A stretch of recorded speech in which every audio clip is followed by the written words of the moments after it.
I'd like to call the Gurnee Village Board regular meeting of July 24th, 2017 to order. Roll call, please, Andy. Ross. Here. Garner.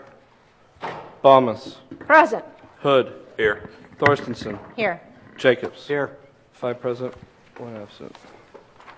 All right, Mr. Trustee Garner did let us know he'd be out of town. Please join me for the Pledge of Allegiance. I pledge allegiance to the flag of the United States of America and to the republic for which it stands, one nation under God, indivisible, with liberty and justice for all.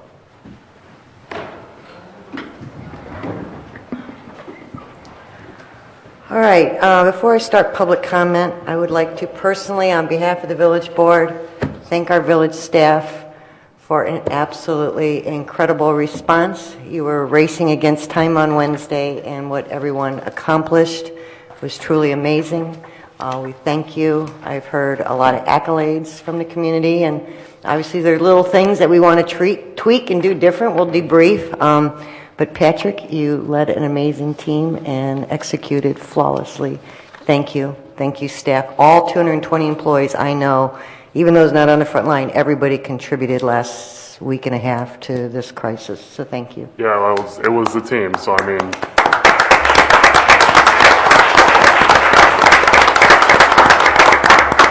it was definitely the team. I mean, sitting down in the OC, watching everyone function together, everyone knows their roles and responsibilities, and they, go at it, and then out in the field with the men and women, securing the perimeter and sandbagging, and it's definitely a team effort for sure, and they stepped up, and like you said, I mean, it was a short time frame, and they got the job done, and now it's almost to the point, and they're working on cleaning up today, and that's going smooth too, so we just need some rain and to let the village center area kind of air out here for a while, and some sun, and be back to business as usual. So planning and practice paid off, and I don't know what Villages Hall little thing is with when somebody's on camera, but Jack's probably buying pizza or ice cream for the next year. Did a good job, so thank you. So now I'll open the floor for public comment. If somebody would like to address the board, you can come to the microphone.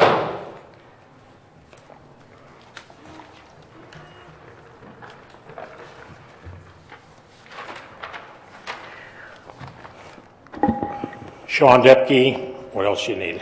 That's it. Welcome, Sean. Okay, thank you. This reminds me of 16 or 17 years ago when I came here, but it was full over here, and me and my wife sat on this side. So we're going to be the same thing, but there's more people on this side this time than 16 years ago when they went to build a church and the bank add-ons. So that's what I'm here to talk about today because of the flooding. I've got property in the flooding, my family has property in the floodplain.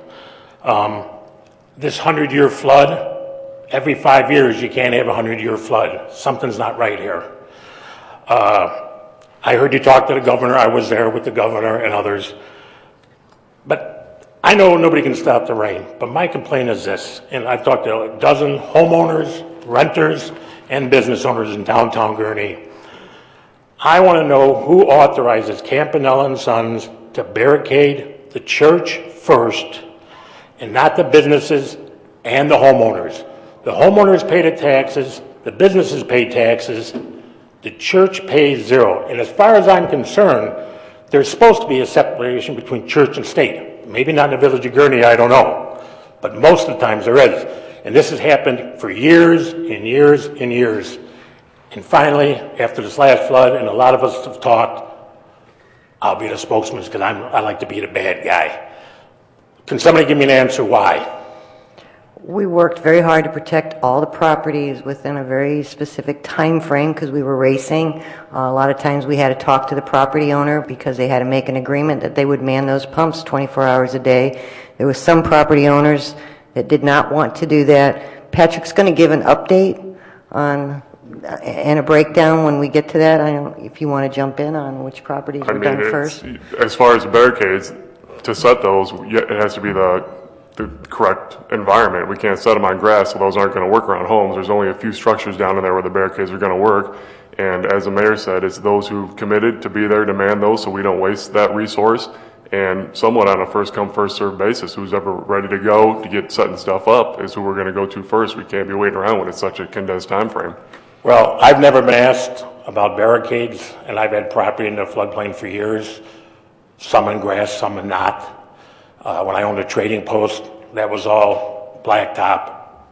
Never was asked for barricades, never even mentioned it. And me and Mark Brogan were down there sandbagging and playing around at 4 in the morning when it finally, we both lost our buildings back in the day. So nobody's ever asked us. It seems like there's a concentration always on the church. And some of us are having a problem with that, and I'm included in that. And I don't think it's right for a government to do that, especially when they pay no taxes whatsoever, and the taxpayer should be first. That's my opinion. Thank you. Okay, thank you, Sean. All right, we'll give a complete report in just a little bit. If there's no other public comment, there'll be another opportunity at the end of the meeting. I'll move on to approval of the consent agenda as presented. Do I have a motion to approve? Motion by trustee Balmas, second by trustee Jacobs. Roll call, please. Andy? Ross. Aye. Balmas. Aye. Hood. Yes. Thorstensen. Yes. Jacobs. Aye. 5 aye. Motion carries. Patrick, please read the consent agenda into the record. Item number 1, approval of the minutes from the July 10, 2017 Village Board meeting. Item number 2, approval of granting a Class 9 liquor license and waiving the fee for the Gurnee Exchange Club for their Gurnee Days events on August 11th and 12th, 2017. Item number 3, approval of purchasing 1 year of Cisco SmartNet maintenance services from the State of Illinois contract holder, CDWG, in the amount of $46,417.70. Item number 4, approval of awarding Water Tower number 1 demolition to the low bidder, Eisler Demolition, at a cost of $49,680.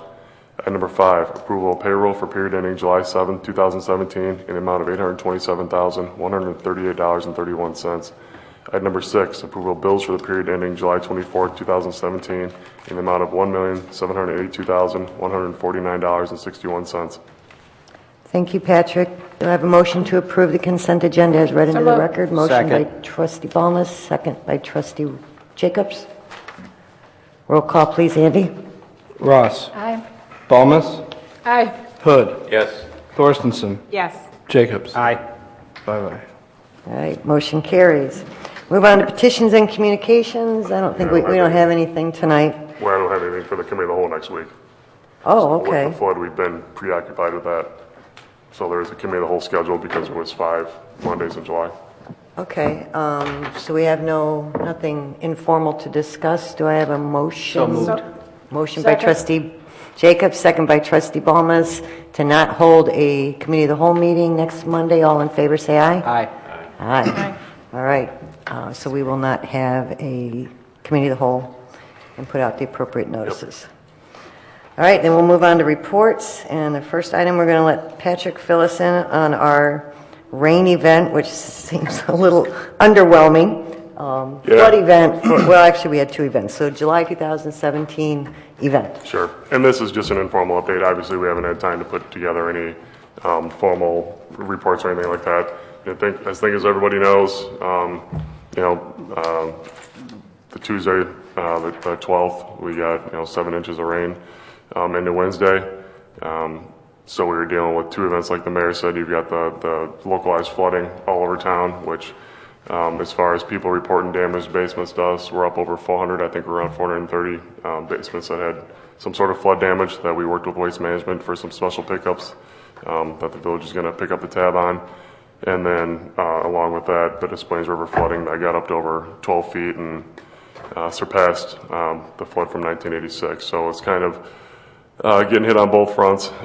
We mobilized sandbagging operations, got those going Wednesday around 4 p.m., went until 9. We're back in Thursday, 11 to 6. They're Friday and then Saturday again.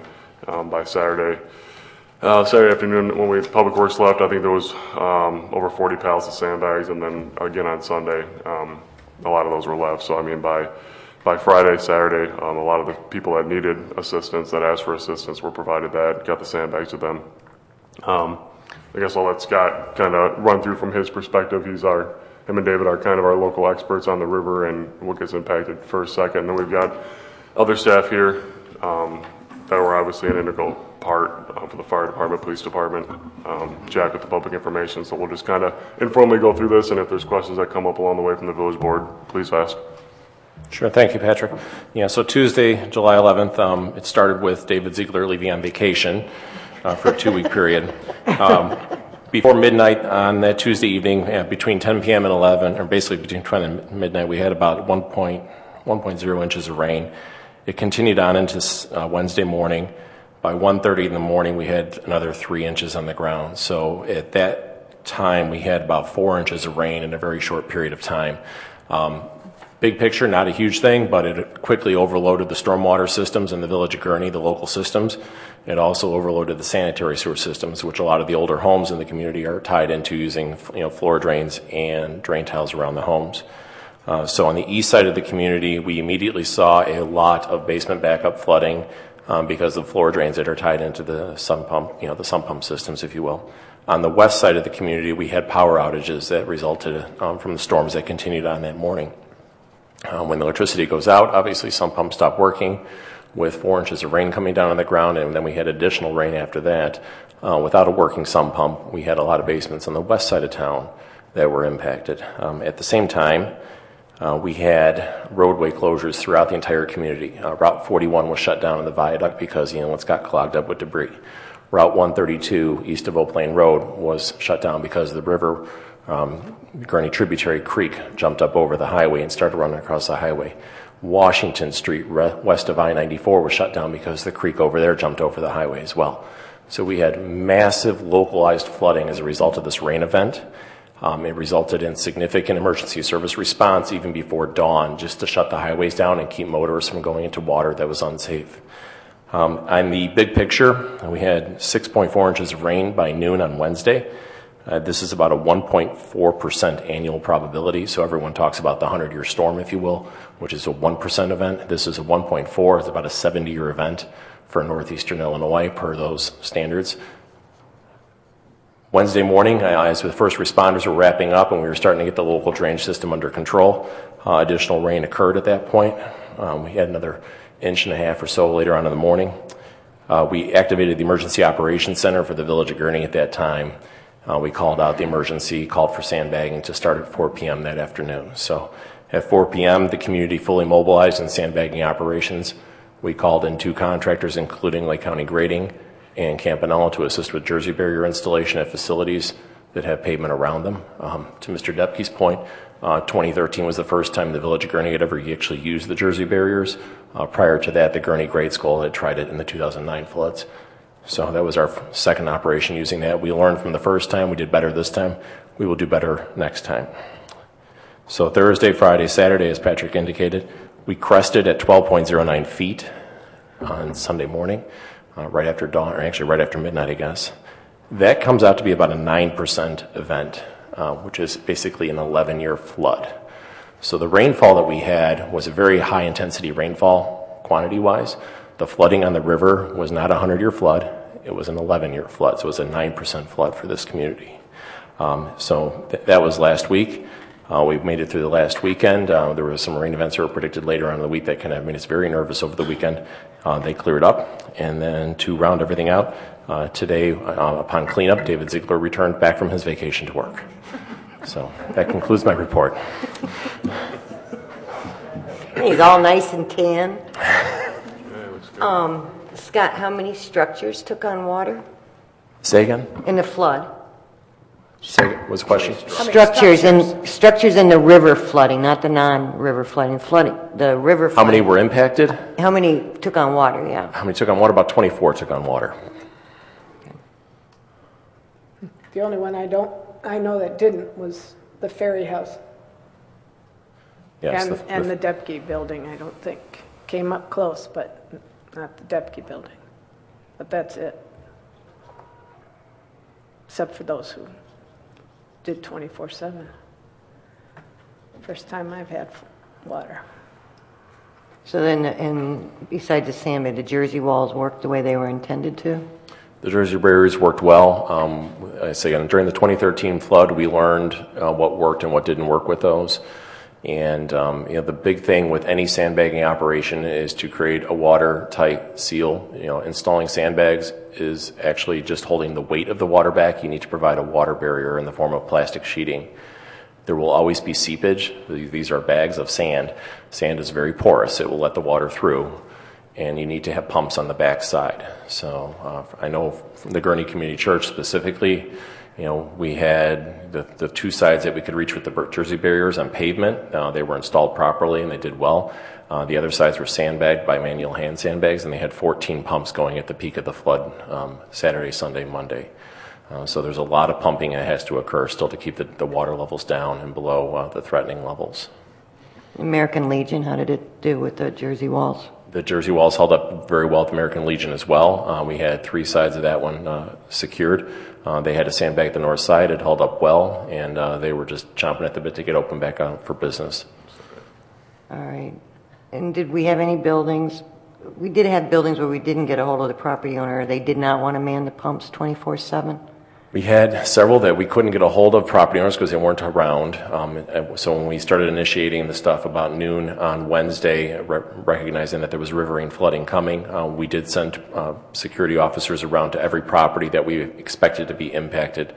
We marked on the property where we thought the water level was going to get to based on the National Weather Service predictions to kind of give people an idea and a decision point to say, if the water gets as high, do you really want to stay? So we had several that decided that they weren't even going to bother sandbagging. That was primarily on Kilbourne, people that had been through it before, and they knew that sandbagging is very laborious and very intense, and it doesn't always work well. So we had several that didn't bother out there. Some of the commercial buildings, they made the decision just to get U-Haul trucks, thanks to the new Gurnee U-Haul, and they loaded up the trucks and moved out of the area with all their wares, and they put stuff up on blocks or up on crates inside the buildings. And then there were some buildings that made the decision that they wanted to do the sandbag installations. We had some great installations across the street here on West Street. We actually ended up publishing them because they did such a nice job with the sandbag. And then the Jersey barrier installations all held up as expected. Okay. Questions from the trustees? All right. Kevin, John, Tom, you guys, from your perspective, the police department did a good job holding up the perimeter. They're pretty strict on who could go in and out because we don't need looky-loos in there dinking around in a dangerous situation. Fire department, fire prevention went home to home, business to business, tried to make contact with people to keep them updated as far as what's going on.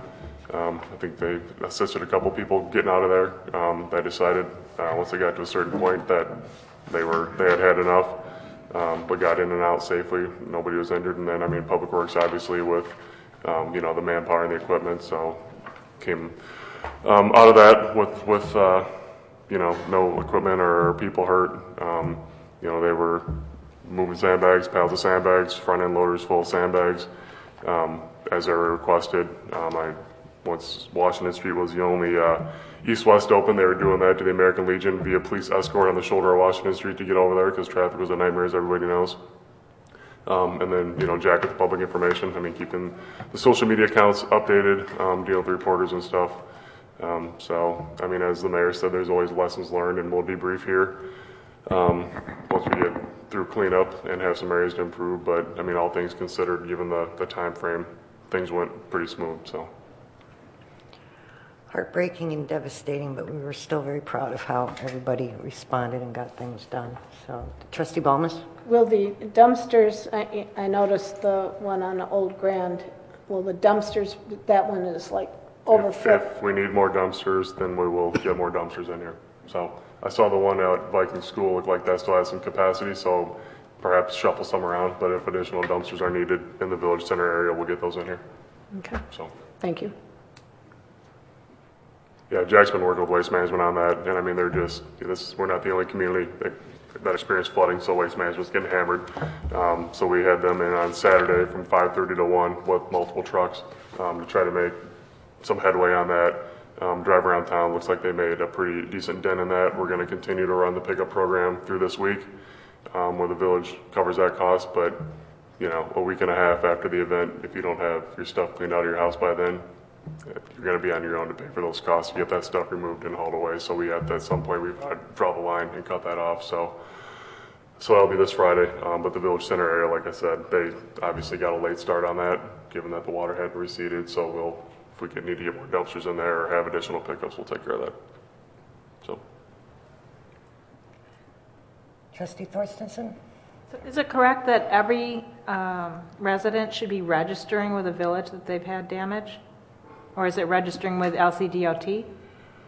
Well, we were pointing them through, the county had a website set up where they could register through that. Now, I believe the damage assessment forms are due today at noon, but obviously we want to continue to collect that information. So the county had a site that we were directing people to. So initially, people were calling the EOC and we were logging that in. And then once the county site popped up, then we started directing everybody to that site to log that information. It was a little more in depth than what we were collecting. So. And that's what I was wondering. So then those that reported it to you before LCDOT, And did we ever do a Connect CTY out to them to tell them to report it back to the county, or did we not get to that? I mean, the plan was that if we had their phone number, that list of people would do a CTY call and say, you reported to the village, should also report to Lake County, here's the link, and go that route.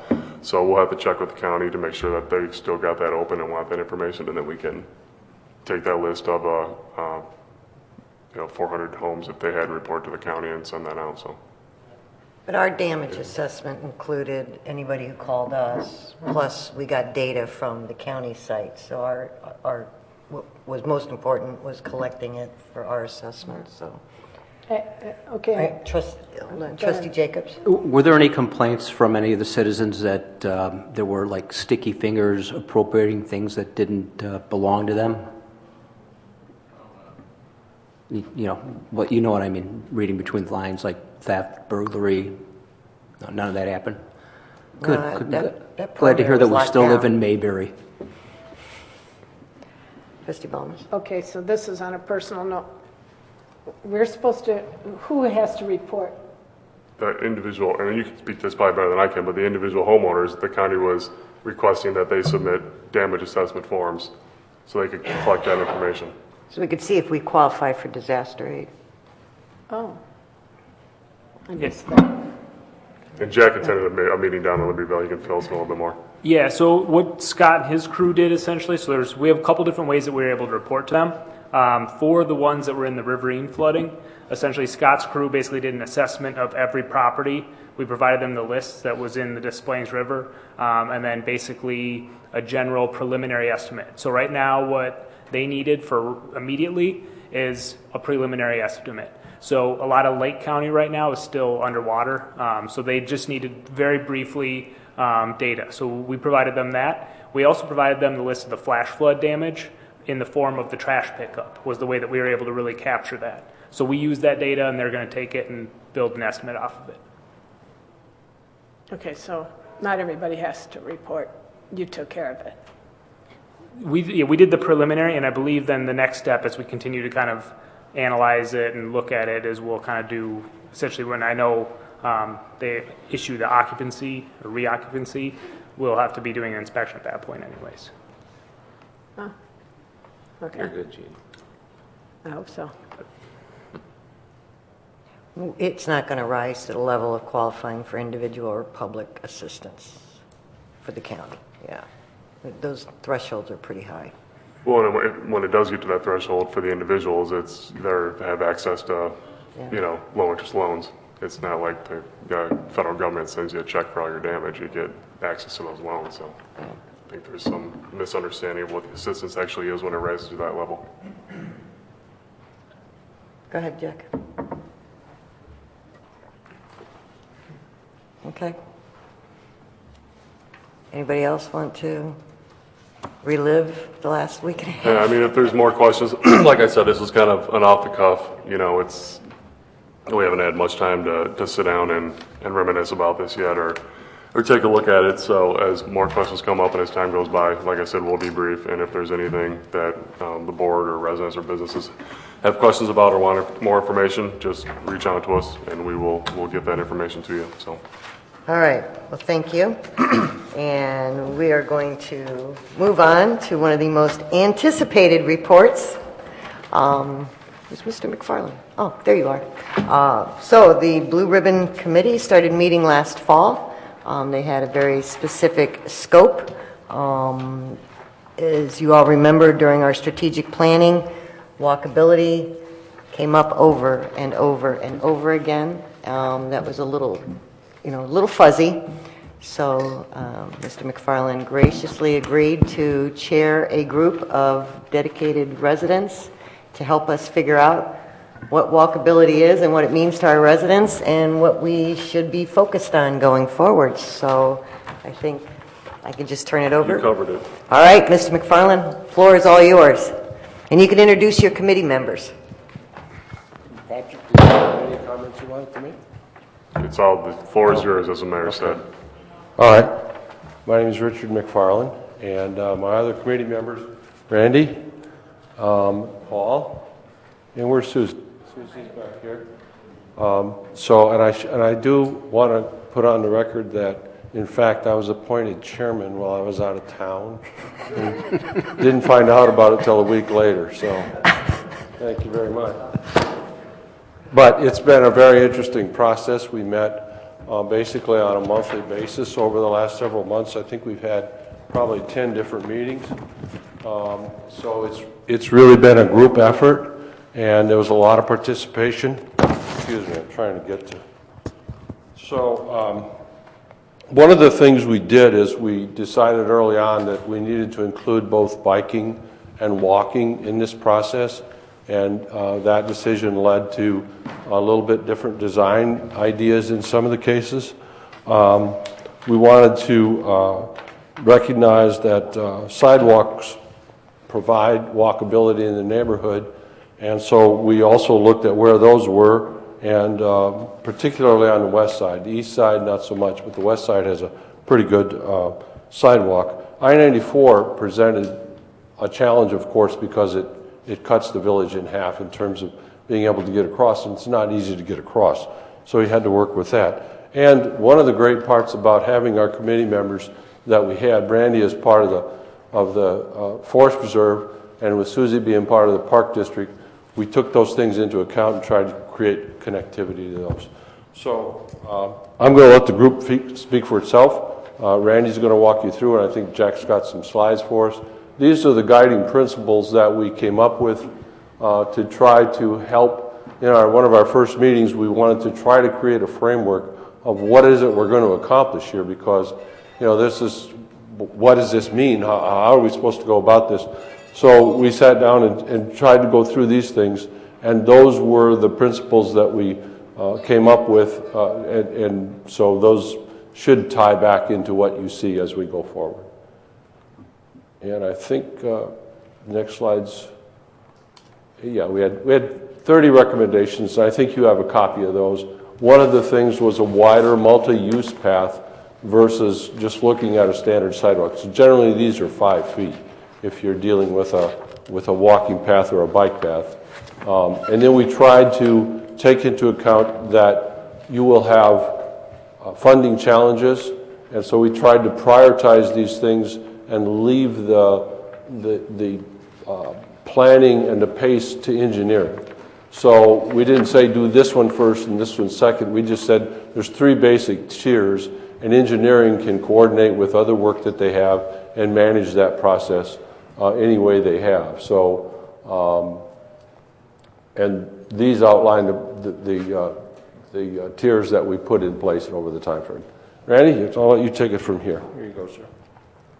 Good afternoon. First, I'd like to just thank the mayor and the board for giving us the opportunity. I can speak for all of us. I'm sure that we really had a good time with this.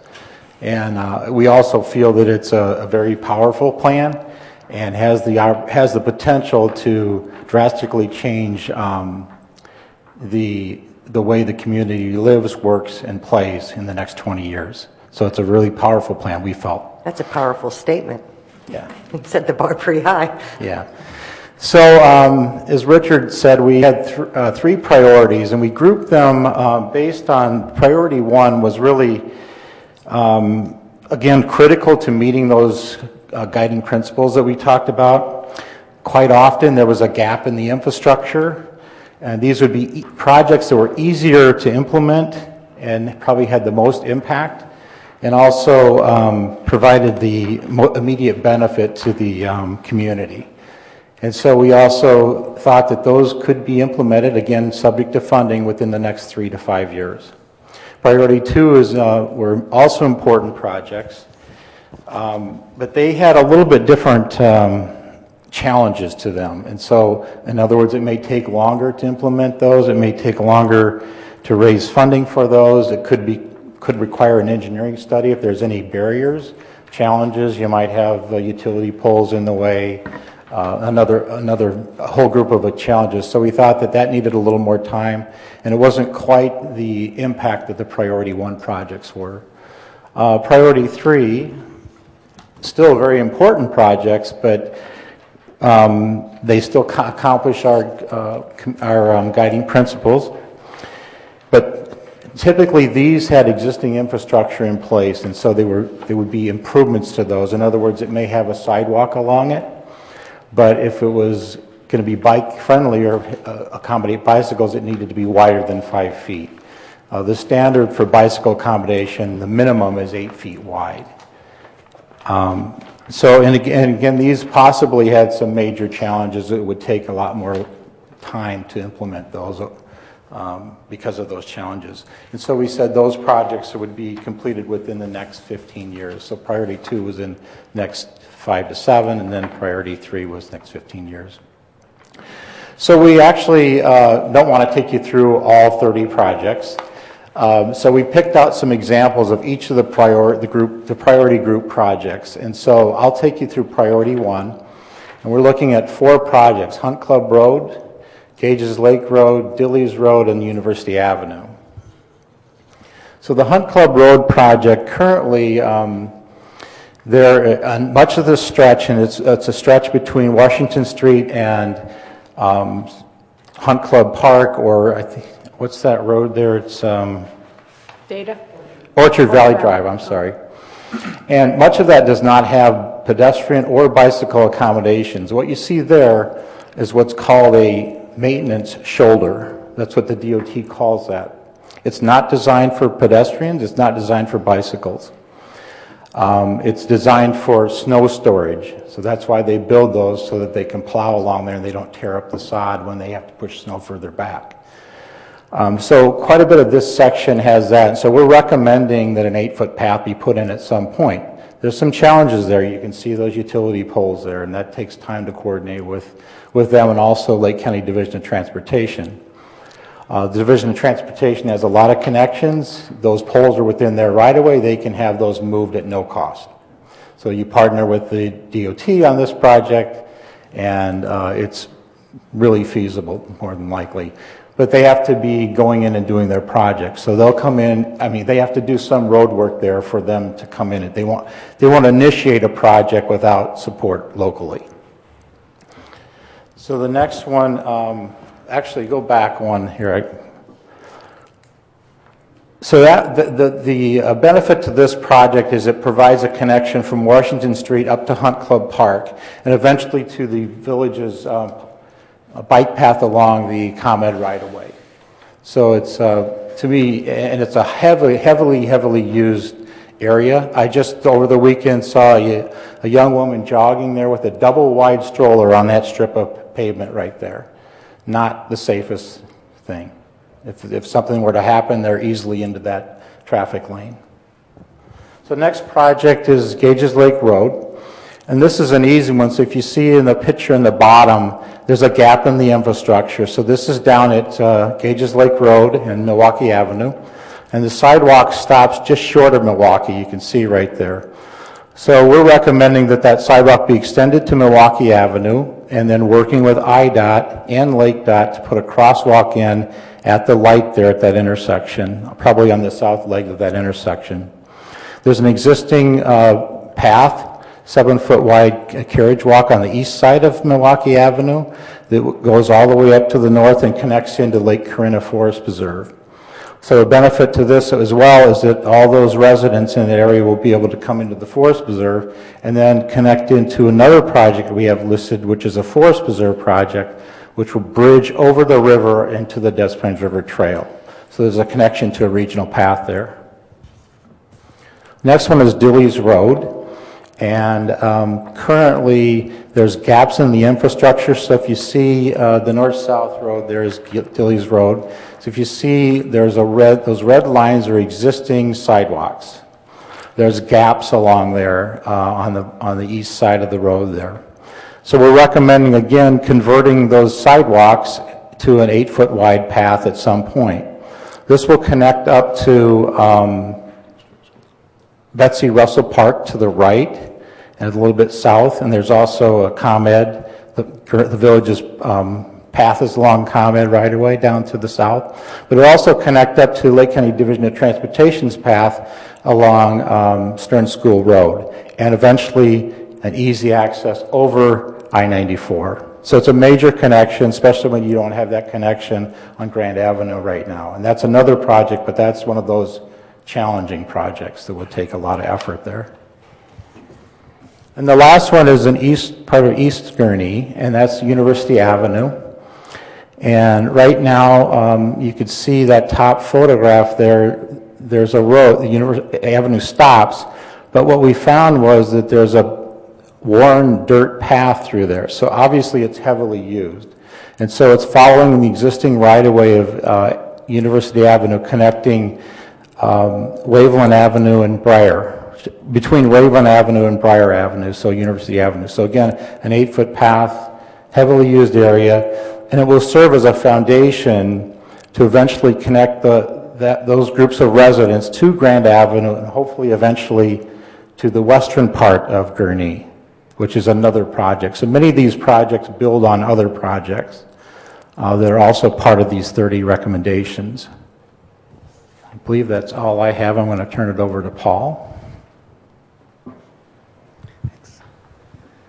Good evening. I'll editorialize for just a moment. I'm just a resident, but I got involved not just because I'm an avid bicyclist, but I've got 2 adult children who are moving around the country quite a bit, and it occurred to me watching them when their generation is looking for property or looking for places to build, walkability and bikeability is their number one concern.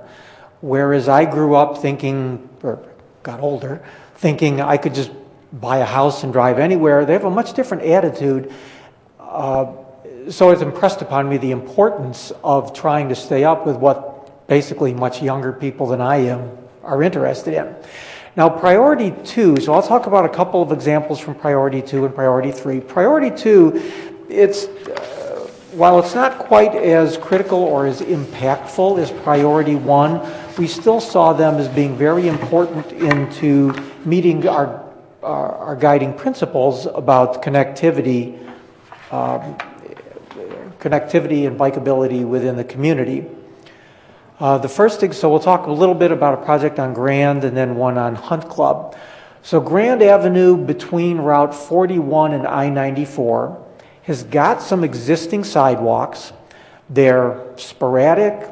They move from side to side. We've got a lot of residential around there. We've got some businesses there.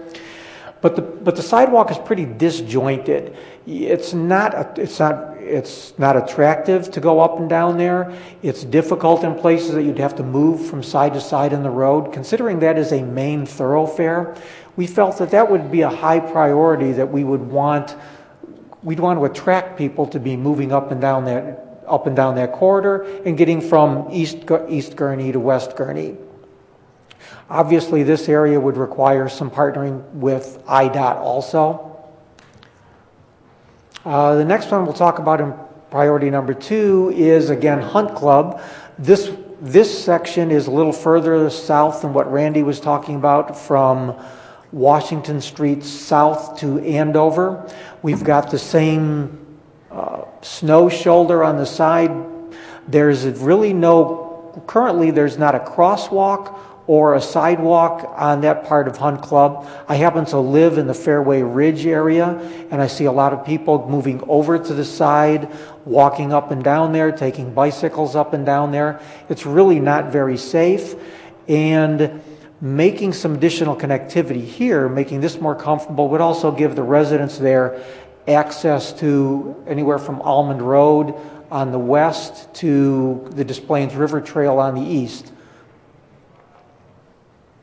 So So priority number 3, these we understand are going to be lower priority items, but they still represent some significant improvements that could be done. We understand that there's going to be some unique infrastructure problems with these, probably some cost issues with them, but there's still things that we would like to see put on, considered as we're making improvements to these particular areas.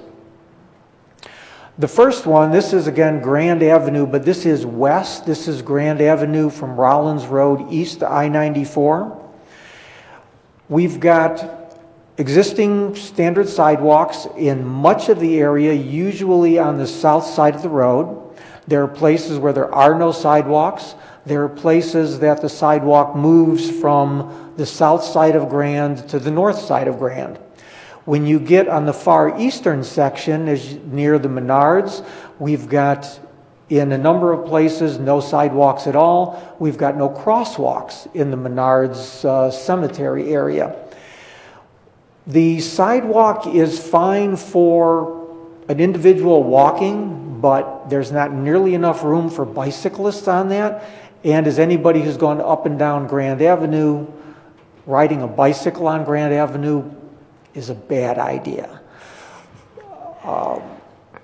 So we appreciate the fact that this isn't going to be a high priority. You've got a lot of relatively new sidewalks, but considering we've got a whole lot of residential and retail in that area, making that area a lot easier for people to get in and out would probably help the businesses. It would probably help congestion, but it's going to be challenging.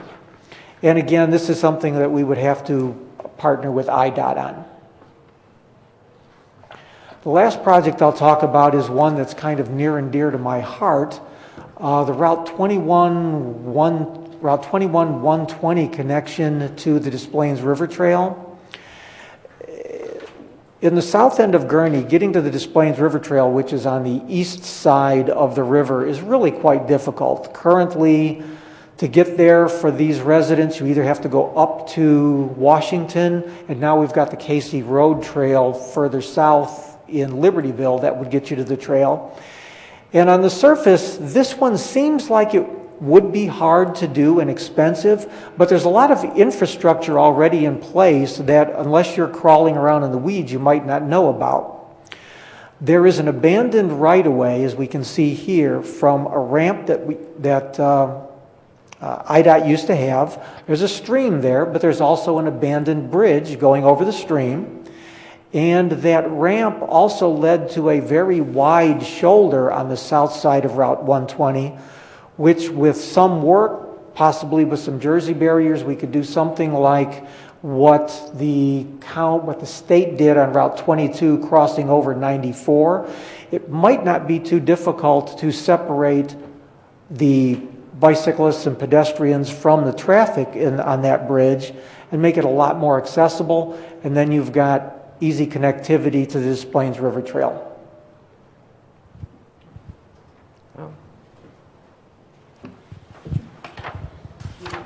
Oh, Susan. First is this one. Thank you. So there's a couple of things that I want to drive home for you as leadership in the community.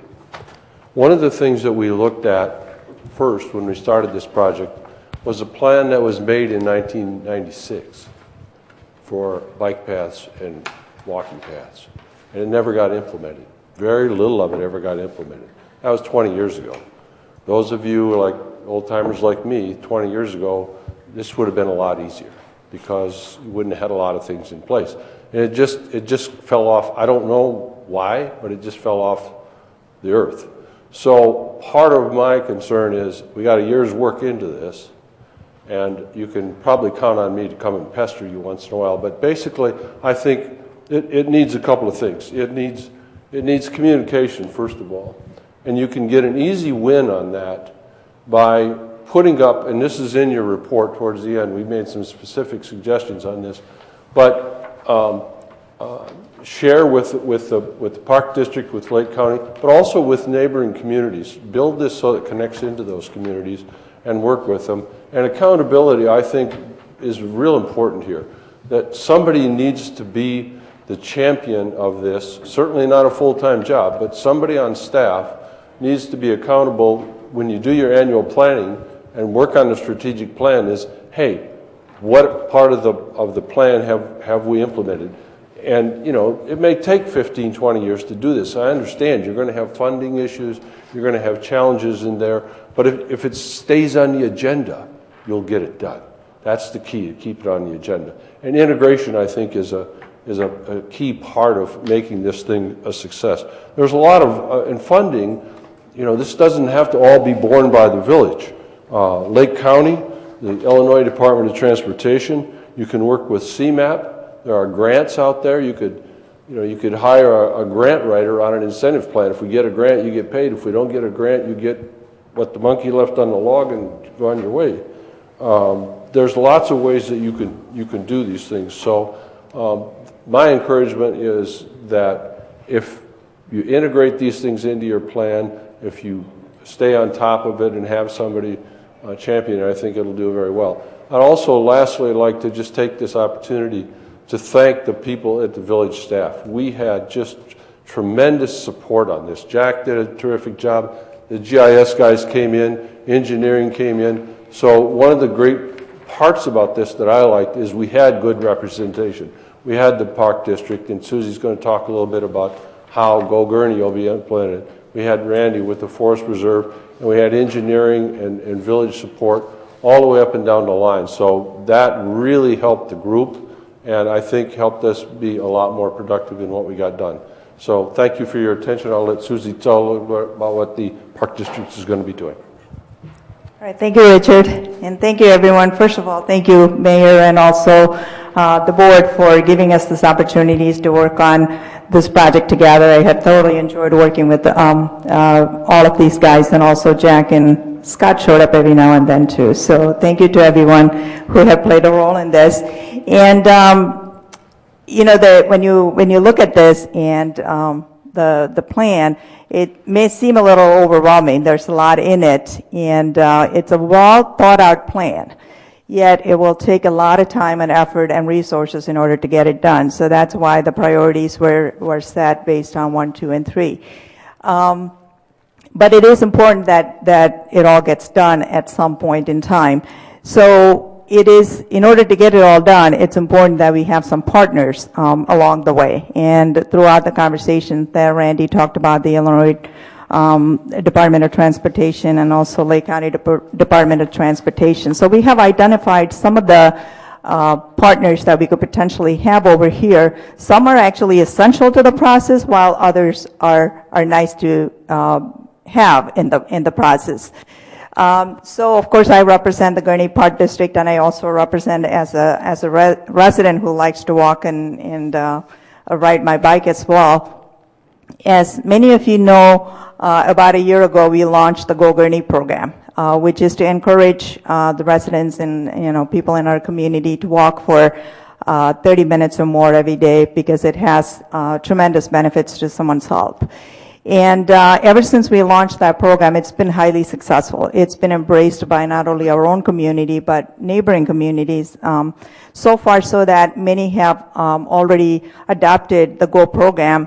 Go Waukegan, Go Aniak, and even the Lake County Health Department has expressed a tremendous amount of interest wanting to actually create a Go Lake County, which is already in the works.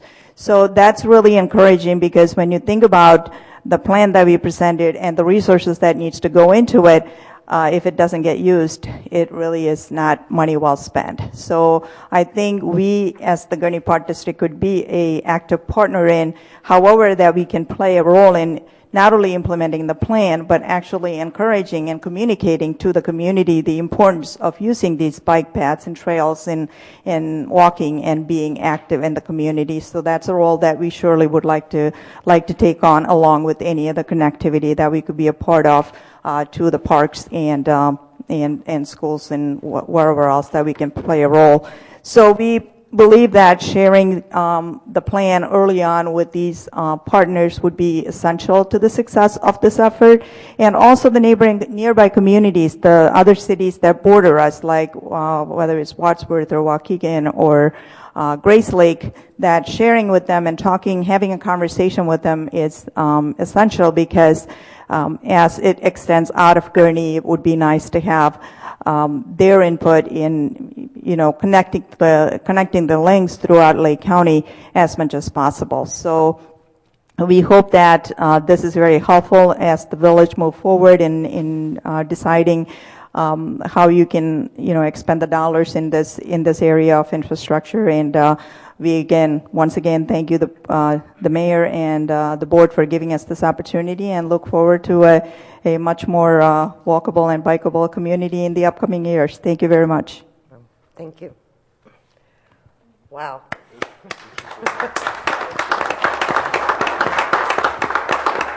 Gosh. Thank you, each and every one of you.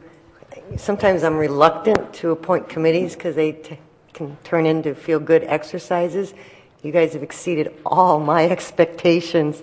This is fabulous. I mean, the guiding principles, how you prioritized. This gives us a great working document that we can use. I can promise you it will not sit on the shelf. Staff has really embraced our strategic planning and the goals, and we have a long-term capital improvement plan and long-term financial planning. So this is great and very useful, because you're right. We have limited funds, and this tells us where we get the biggest bang for our buck. Plus, it gives us a great tool to partner with the county and the forest preserve. I'm already making notes of meetings. I just cannot thank you enough. This is exactly what we needed, because none of us really understood, what that. When it came through on the feedback, we're like, oh my God, what does this mean? What are we going to do with this? Gosh, this is phenomenal. I think everybody agrees with me. Dick? Can I just make one final comment? I would encourage you, part of the communication is, I think, as you've done a good thing here, communicate it through your newsletters. Yeah. Go ahead and get it out to the community now that this is in progress. Then I think you can get a quick win through some striping and some signage.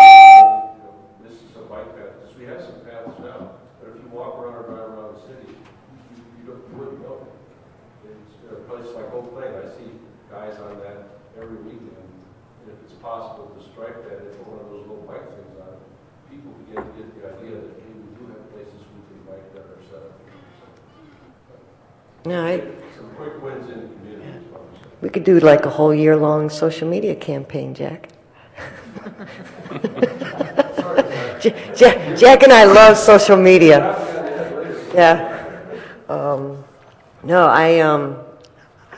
David and Scott, I can't imagine. I'm sure you're just as thrilled as I am to have a working document like this. This makes our life easier for sure. And I mean, like the mayor said, you guys knocked out of the park on this. So kudos to you guys. And I mean, like I said, this just helps us. We've got the strategic plan, the capital plan. This is just another tool in our arsenal to help us make sure that we're moving in the right direction and allocating funding where we need to. So thank you. Yeah, it helps us champion things too with our county board commissioners. I just made a note, all three of them. I want a meeting. But you have something to talk about, and you have the documentation behind it to support it. One person on the committee that couldn't make it, he's out in Montana. Oh, sorry. We had one person that couldn't make it tonight. He's out in Montana. So I did assure him by email that were any flaws found in the plan, they would be attributed to him. A lot of hard work. I mean, this was a lot of work. I can imagine you gave up a lot of time, but you have made a meaningful impact on the village for years to come, because we have a roadmap now to follow, and we're very good at following roadmaps. So thank you. Thank you. All right. Good. Well, we know what to do with this, and I like your idea of keeping the community updated and where we're going in each year, and very good. All right. Thank you. All right, so we are going on to no old business? Correct. All right, so new business, one item.